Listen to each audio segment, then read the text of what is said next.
It's been a minute. Let's talk. This past week, actually, today, as of this recording, there was a new video game that came out, or at least I should say everything old is new again. Fatal Frame 2 Crimson Butterfly remake. Remade from a PlayStation 2 game, I believe.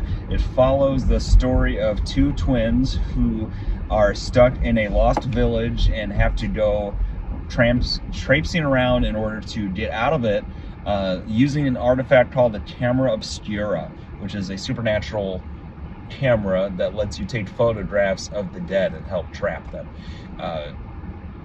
Solid game. 8.5 out of 10 was my score from Nintendo World Report.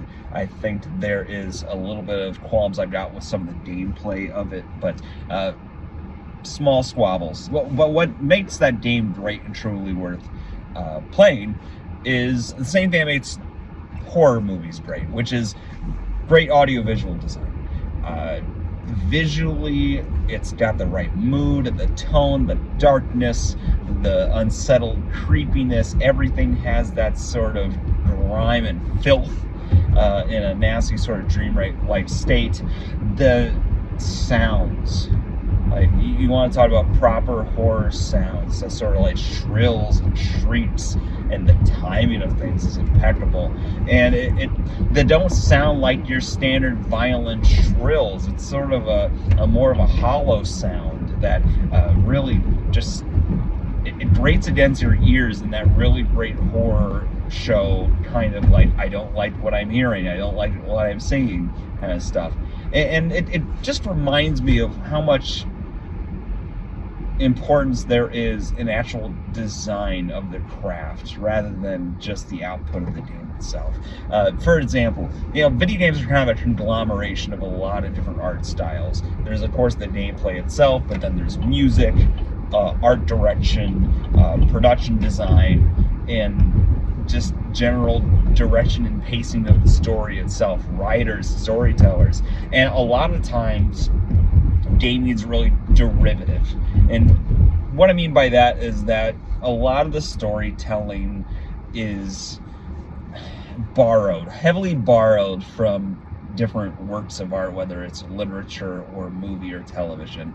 And what makes this game in particular great is that it doesn't ape off those things as much as it was a product of its time in terms of style. So you got a lot of the very sort of The Ring kind of creepy girl monster things. You've also got the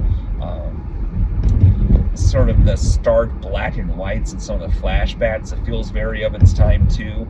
But the artists behind this understand what makes a good horror film, and they apply it to this actual game itself.